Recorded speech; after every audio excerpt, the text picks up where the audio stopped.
One of the amazing things about the nighttime is that the nighttime is very special whether you're a believer or not.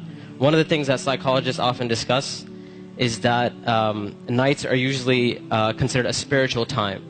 So they talk about how usually people are more willing to share and they're usually more in touch with their feelings and their emotions at night. And this is why you see when people go out on dates and stuff like that, when do they usually go out? During the day or at night?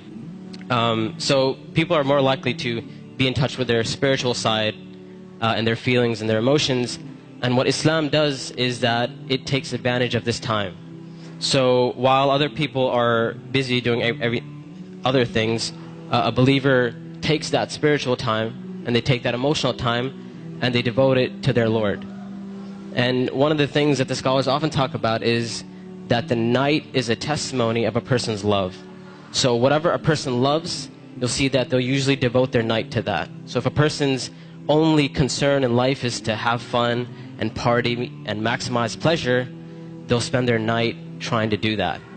If a person's concern is their afterlife and their love for Allah, then they'll spend their night in concern about their akhirah.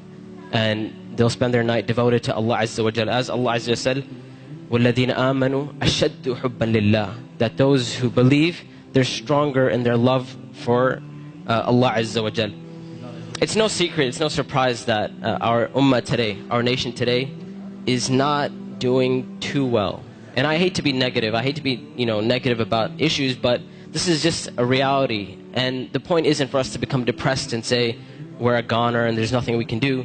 The point is, how do we bring ourselves out of this situation, and how do we become like the companions radiallahu ta'ala anhum?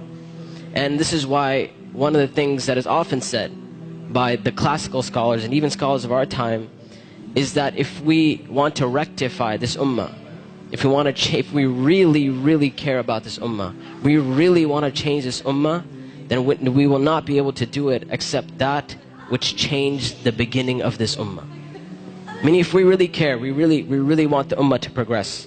Now we're Muslims living in the West and we care about Muslims in America, and we really want Muslims to be in a better state, then we have to look at the sunnah of the Prophet ﷺ and how the companions did it. And it is in that we're going to find our ummah come to life. And the thing about the companions, like I mentioned, is that what they had and what is missing from our time is that attribute of going above and beyond the bare minimum. Ibn Abbas radiallahu ta'ala anhuma, he says about the companions, he said, I did not see a single companion. He said, I did not see a single companion except that they would take something from the night. Meaning they would pray some type of qiyam al-layl. And one of the most oft questions I get from young people is, you know what, my iman is just not doing too well. Like, I have a dip in my iman and I just don't feel it anymore. Or a lot of times people who start practicing Islam, they'll have this iman high and they're doing really, really well, and then a time will come where they'll be like, it just doesn't feel the same anymore.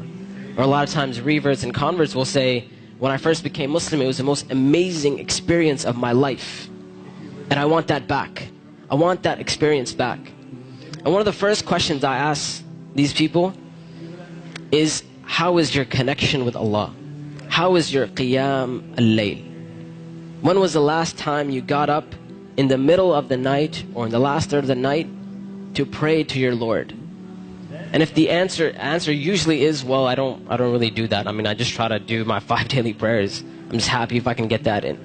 And I tell them, I say, listen, if you're cutting off your connection with Allah, how are you going to get better? You can't expect your iman to just get fixed all of a sudden on its own. It's not going to happen.